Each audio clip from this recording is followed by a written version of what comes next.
80 বছরের বৃদ্ধা মা সুমতি মণ্ডলকে রক্ত দেওয়ার জন্য ফরিদপুর থেকে ছুটে এসেছেন মানবিক রক্তযোদ্ধা নাবিউল ইসলাম। তুমি কি করছিলে সকালবেলায়? পাটের বই পাচ্ছিলাম। পাটের ফোন পাওয়ার সঙ্গে সঙ্গে তো চলে আসলে কেন? কেন রক্ত দিব তাই? মানে রক্ত দিতে হবে এই ব্যাপারে তোমার ধারণা কি? ধারণা কি রক্তদান জীবন দান, এটাই আমার ভালো লাগে। এর আগে চিন্তা করে দিয়েছি। এই যে আপনারা দেখছেন যে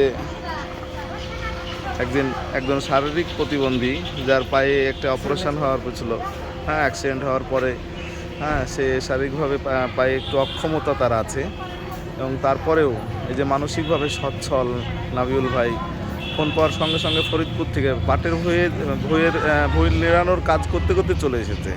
এই একই অবস্থায় গামছা কাঁধে লুঙ্গি পরে চলে এসেছে। অসংখ্য ধন্যবাদ। ঠিক আছে ভাই। সুমতি মণ্ডল আপনার কে হয়? আমার দিদা হয়। দিদা হয়। এই যে রক্তদান করলো নাবিউল, রক্তদান করার জন্য কোনো টাকা পয়সা নিয়েছে?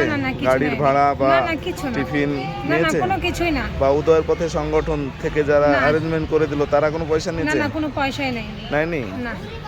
আপনাদেরকে অনেক ধন্যবাদ। আজকে সহযোগিতা ছিল আমাদের সংগঠনের সদস্যা টুম্পা, তাকেও ধন্যবাদ জানাই মানবিক ডোনার নাবিউল ভাইকেও। এই হচ্ছে নাদিকুল ইসলাম।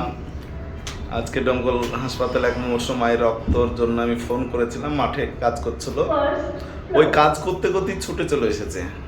মানে আমি কি বলবো, আমার কাছে কোনো ভাষা নাই। আপনারাই বলুন এমন মানবিক রক্তদাতাদের সম্পর্কে।